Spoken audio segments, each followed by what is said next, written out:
안녕하십니까? 오늘 이렇게 화요일 저녁 예배 시간에 함께 주님 전에서 그리고 방송으로 예배하게 되어서 대단히 감사합니다. 하나님께 감사드리고 우리 교회 참여하신 성도님들께 특별히 감사합니다. 오늘 우리가 볼 성경책은 출애굽기입니다. 출애굽기 1장에 있는 말씀을 읽겠습니다. 출애굽기 1장, 창세기 다음에 있는 책 출애굽기입니다. 1장 1절을 읽겠습니다. 야곱과 함께 각각 자기 가족을 데리고 애굽에 이른 이스라엘 아들들의 이름은 이러하니. 출애굽기는 이렇게 시작하고 있습니다. 출애굽기의 뜻은 애굽, 고대 이집트를 옛날 사람들은 애굽이라고 불렀는데요. 애굽에서 출발하는 기록입니다. 애굽에서 나오는 이야기가 출애굽기입니다. 이 출애굽기는 본래 히브리어로 쓰였는데 구약 성경이 그렇듯이 히브리어에서 출애굽기의 성경 편명은 우리처럼 출애굽기가 아니고 쉐모트라고 해서 그 뜻이 그냥 이름들 이런 뜻입니다. 1장의 첫 번째 문장에 나와 있는 단어가 이 책의 이름이 되었습니다. 그 히브리어 성경에는 이름들은 이러하니 이렇게 시작을 하고 있습니다. 누구의 이름들이 나오냐면 야곱 족장의 가문의 이름들이 출애굽기에 등장하고 있는 것입니다. 야곱은 아브라함의 아들 이삭, 이삭의 아들 야곱인데요. 야곱은 12아들의 아버지이기도 합니다. 그리고 이스라엘의 조상입니다. 출애굽기 1장 1절부터 7절까지 보면서 여기 어떤 중요한 정보가 있는지 살펴봅니다.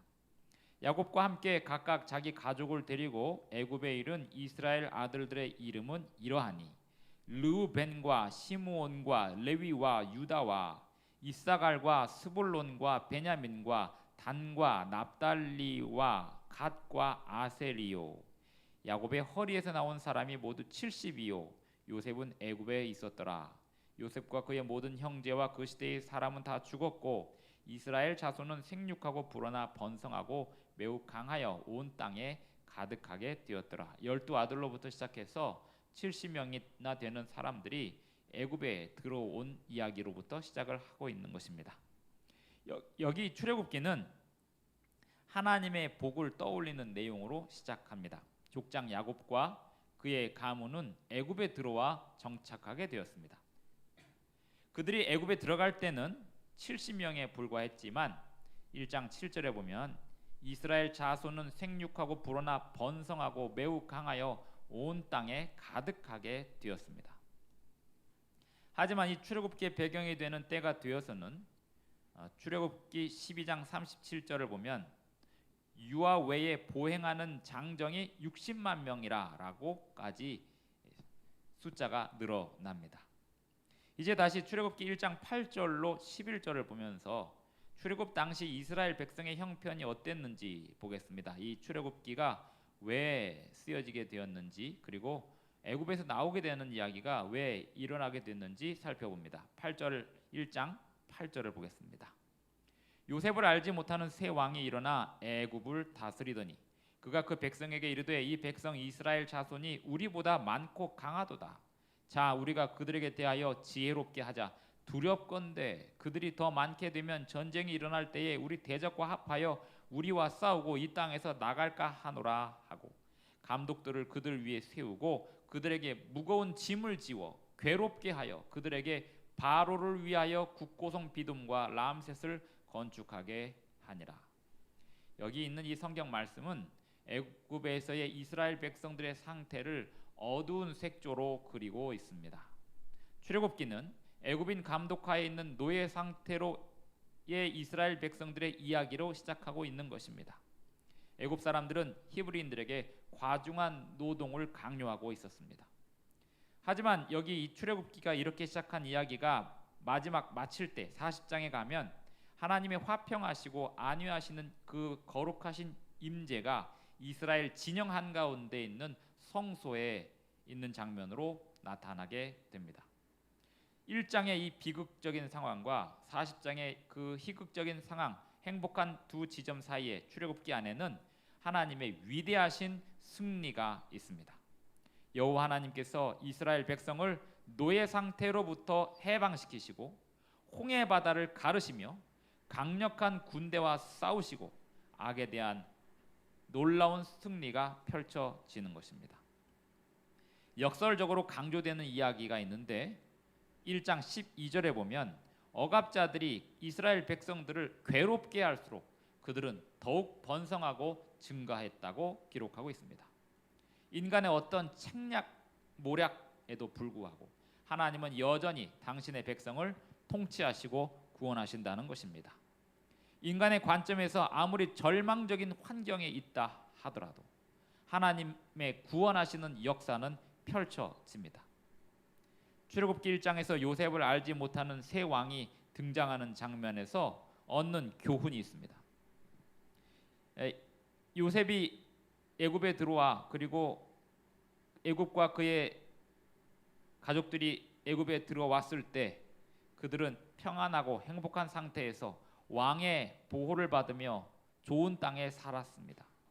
하지만 요셉을 알지 못하는 새 왕이 일어났다는 장면에서 우리에게 주는 교훈은 아무리 좋은 환경이라고 생각해도 그러한 환경이 언제나 지속되는 것은 아니라는 교훈이 있습니다. 좋은 상황을 믿는 것은 인생에서 별 도움이 안 된다는 것입니다.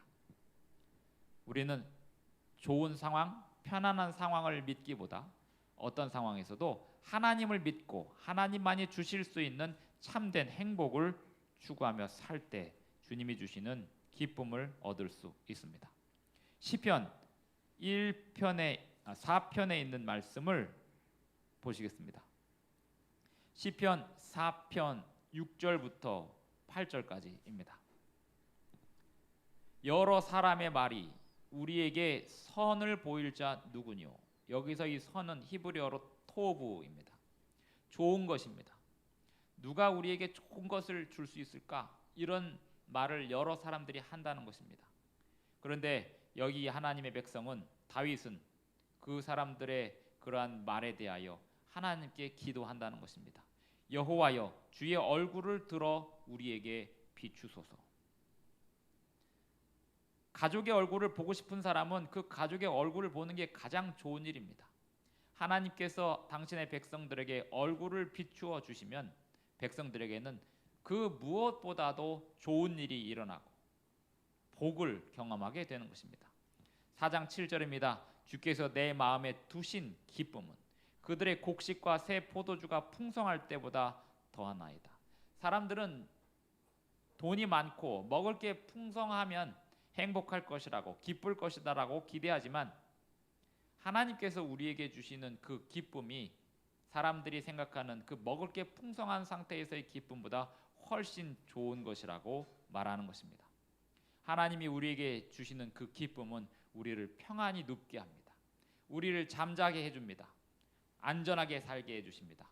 오직 여호와께서만이 어떤 환경에서도 우리를 잘 수 있게 해주시고 평안히 누울 수 있게 해주십니다.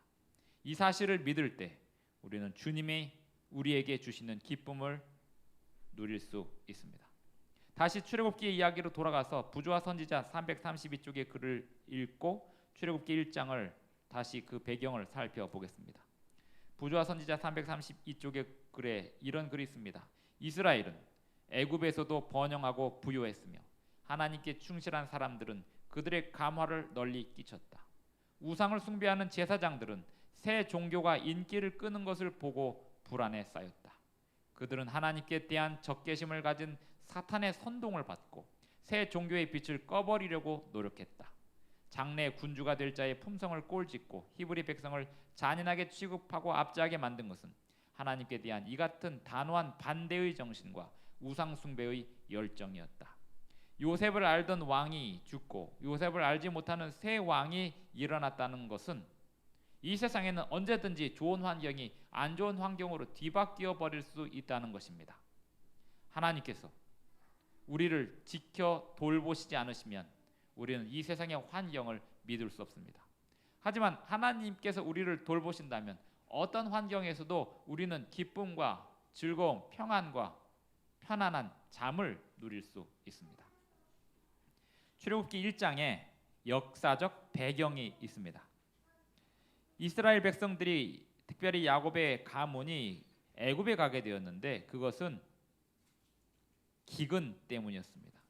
애굽의 왕은 야곱의 가문을 열렬히 환영했습니다. 왜냐하면 요셉이 애굽에 끼친 영향력 때문이었습니다. 창세기 41장 41절부터 43절을 읽어보겠습니다. 창세기 41장 41절부터 43절입니다. 왜 애굽의 바로 왕이 이스라엘 가문을 야곱의 가문을, 이스라엘이 곧 야곱인데요, 야곱의 가문을 그렇게 환영했었던가? 41장 41절입니다. 바로가 또 요셉에게 이르되 내가 너를 애굽 온 땅의 총리가 되게 하노라. 자기의 인장 반지를 빼어 요셉의 손에 끼우고 그에게 세마포 옷을 입히고 금사슬을 목에 걸고 자기에게 있는 버금 수레에 그를 태우매 무리가 그의 앞에서 소리 지르기를 엎드리라 하더라. 바로가 그에게 애굽 전국을 총리로 다스리게 하였더라. 애굽의 왕 바로가 요셉에게 애굽을 다스리는 총리의 직분을 준 것입니다. 사실 요셉이 애굽에 들어갔을 때 그 이유는 매우 불행한 이유였습니다. 요셉의 형들이 요셉을 시기하고 질투하였기 때문에 벌어진 불행한 이유였습니다. 하지만 요셉은 애굽에서 엄청난 성공을 거두게 됩니다. 요셉이 힘들고 어려운 극심한 시련을 겪었지만 애굽에서 큰 성공을 거두게 된 배경이 있습니다. 창세기 37장 26절부터 28절까지 먼저 읽습니다. 창세기 37장 26절부터 28절입니다. 유다가, 여기서 유다는 야곱의 아들들 중에 네 번째 아들입니다. 요셉의 형들이 요셉을 미워했기 때문에 벌어진 일이 이렇게 진행되고 있습니다. 유다가 자기 형제에게 이르되 우리가 우리 동생을 죽이고 그의 피를 덮어둔들 무엇이 유익할까?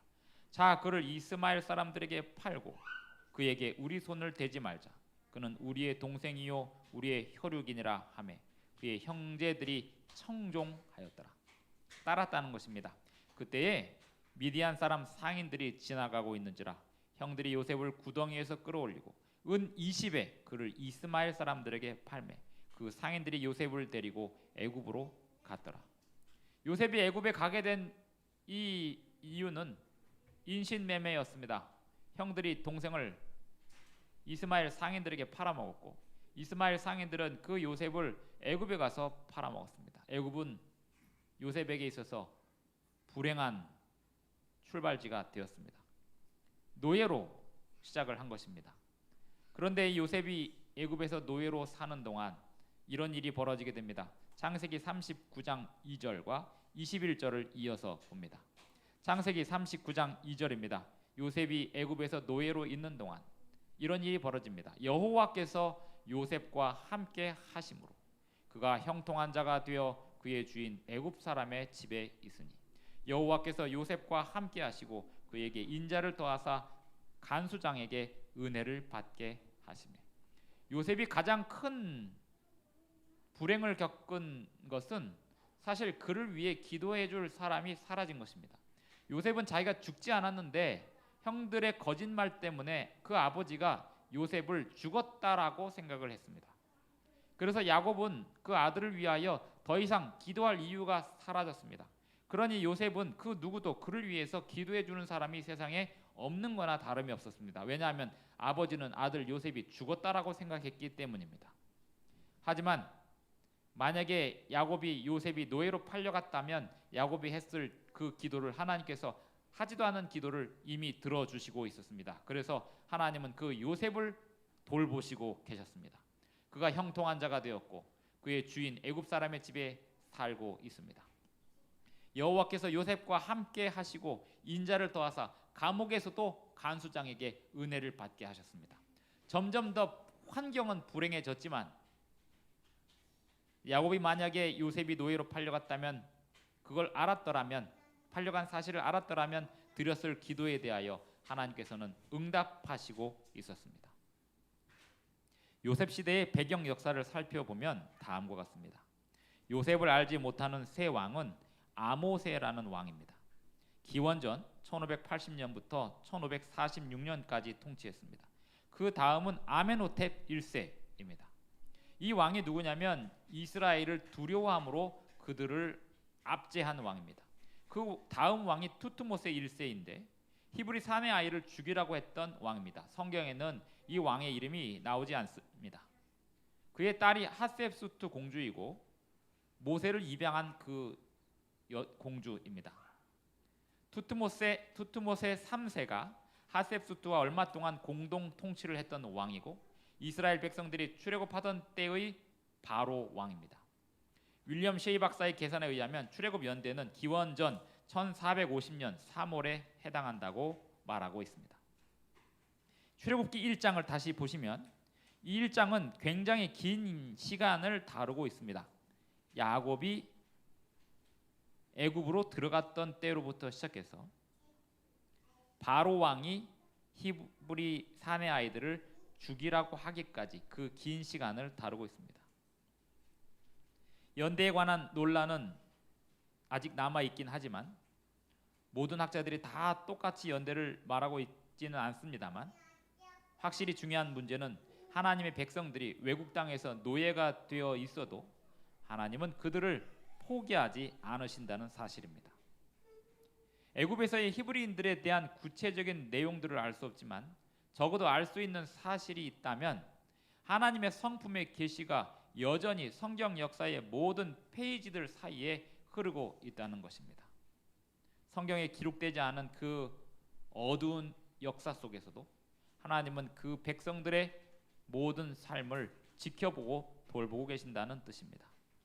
하나님은 지금도 하나님 백성들과 관계된 모든 사람들의 삶을 지켜보고 있습니다.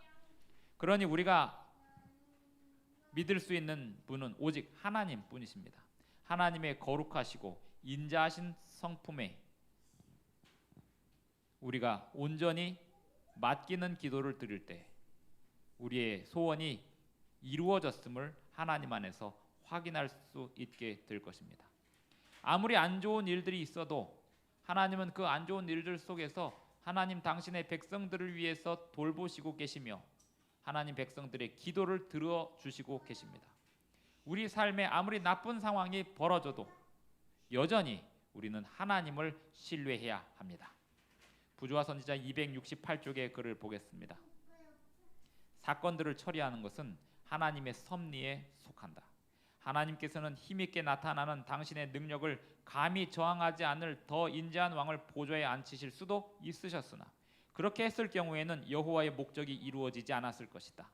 하나님께서 당신의 백성에게 애굽인들의 포악하고 잔인한 행위를 경험하도록 허락하신 것은 그들을 하여금 우상 숭배의 부패한 감화에 속임을 당하지 않게 하시기 위함이었다. 그냥 편안하게 계속 살게 할 수도 있었지만 이 애굽의 나쁜 왕이 일어나는 것을 하나님께서 막지 않으신 데는 이스라엘 백성들을 생각하신 그 생각도 있으셨다는 것입니다. 그들이 우상 숭배의 그 나쁜 감화 속에서 계속해서 더 살기를 바라지 않아야 했기 때문이라는 것입니다. 출애굽기는 창세기의 교훈을 염두에 두어야 잘 이해할 수 있습니다. 창세기에서 야곱과 그 자녀들은 애굽으로 갔습니다. 그리고 그곳에서 번영과 평안의 시대를 지냈습니다. 그러나 출애굽기는 이제 그들의 후예들이 노예가 되어 있습니다. 하지만 하나님께서는 당신의 백성들을 포기하지 않으셨습니다. 상황은 그렇지 않게 보이지만 말입니다. 많은 유대인들이 그들의 처지를 비관하고 하나님이 우리를 버리셨다라고 생각하고 있습니다. 그러나 그 절망적인 상황 속에서도 하나님께서는 그 놀라우신 능력의 손길을 베풀고 계셨습니다. 여호와 하나님께서는 백성들에게 힘을 주십니다. 시편 50편 15절을 읽어보겠습니다.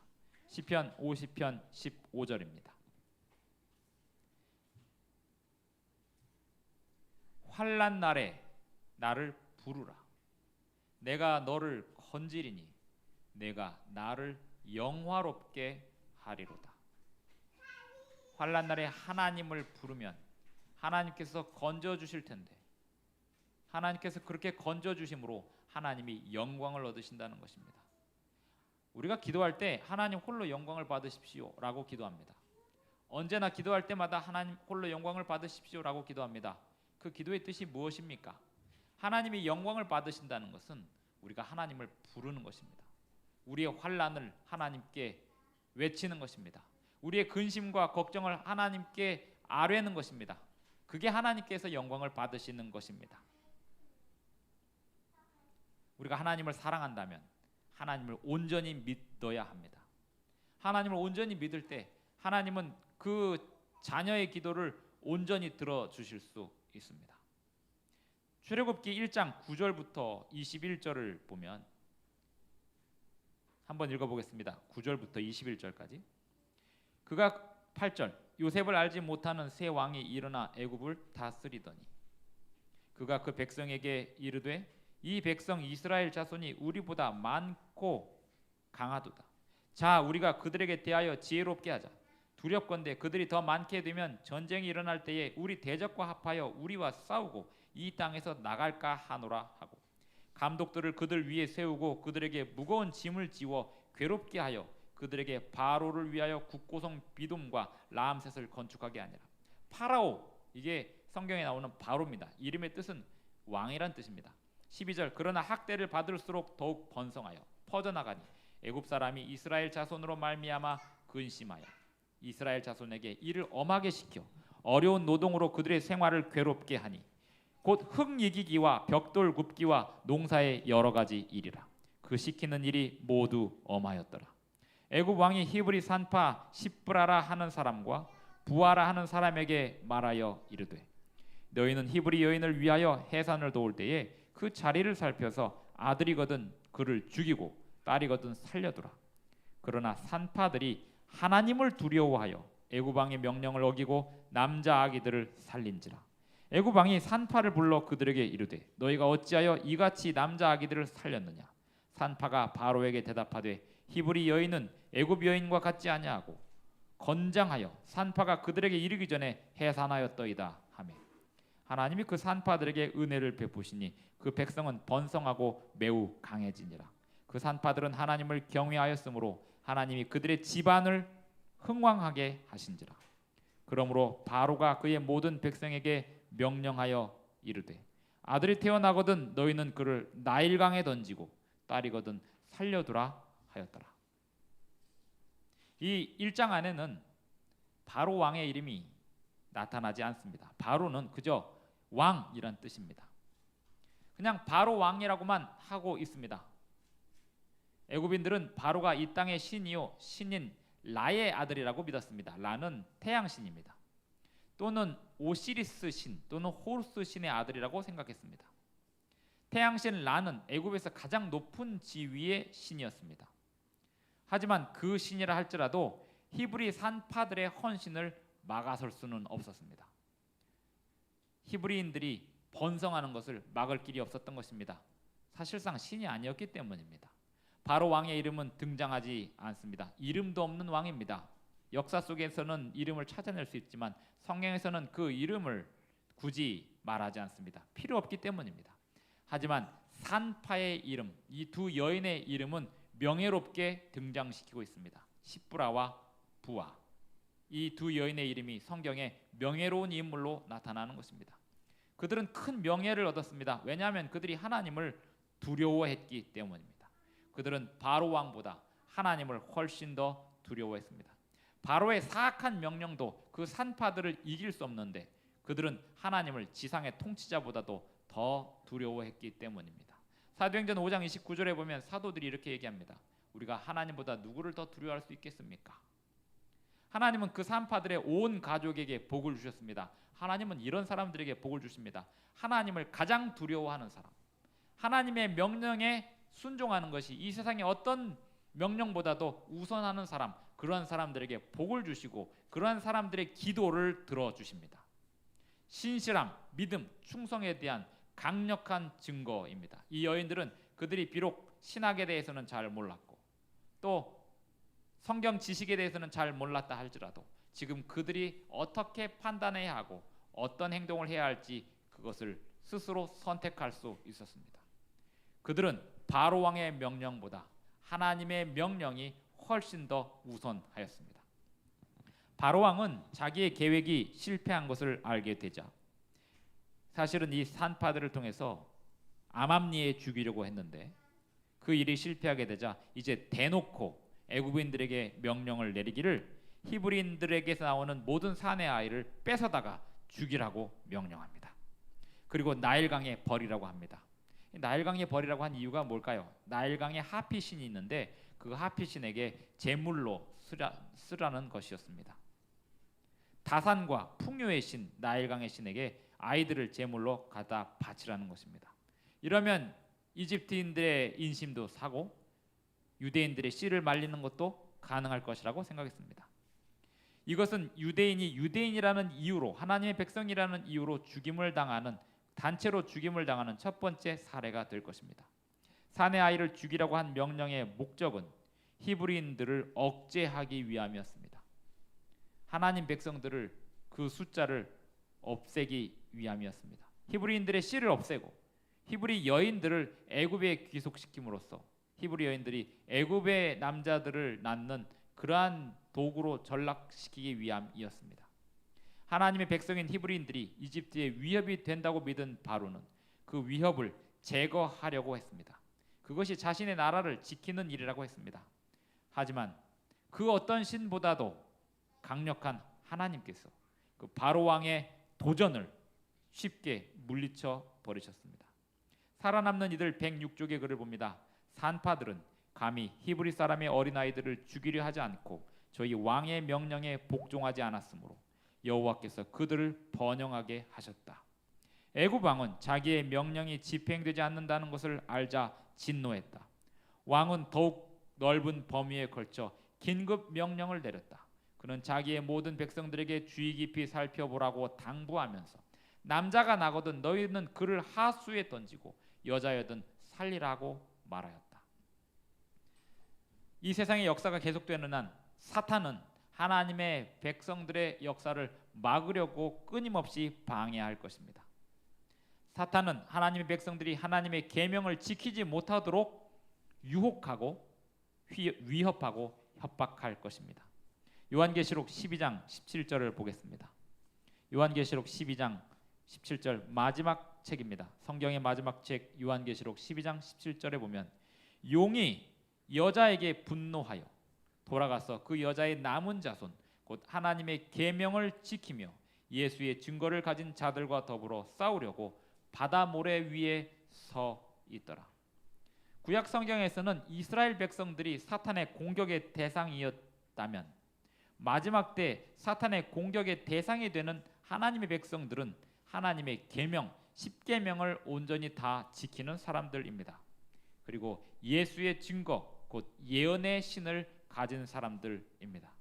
예수의 증거는 예언의 신, 예언의 영이라고 요한계시록 19장 10절에서 말씀하고 있기 때문입니다. 하나님의 계명을 지키며 예언의 신을 가진 백성들이 사탄의 공격을 받게 될 것이지만 그 위협에 아랑곳하지 않고 하나님께 신실하게 순종하고 살 때 하나님께서 그들을 마치 이스라엘 백성들을 그 험난한 애굽에서 건져내시고 바다를 가르시고 그들에게 광야에서 만나를 내리셨던 것처럼 하나님 백성들에게 먹을 것을 공급하시고 하나님 백성들이 번성하고 흥왕할 수 있도록 지켜 인도해 주실 것입니다. 기도하시겠습니다. 하늘에 계신 우리 아버지, 오늘 우리를 주님의 백성으로 삼아 주셔서 감사합니다. 주님의 말씀에 순종하겠습니다. 왜냐하면 우리는 주님을 믿기 때문입니다. 주님을 신뢰하기 때문입니다.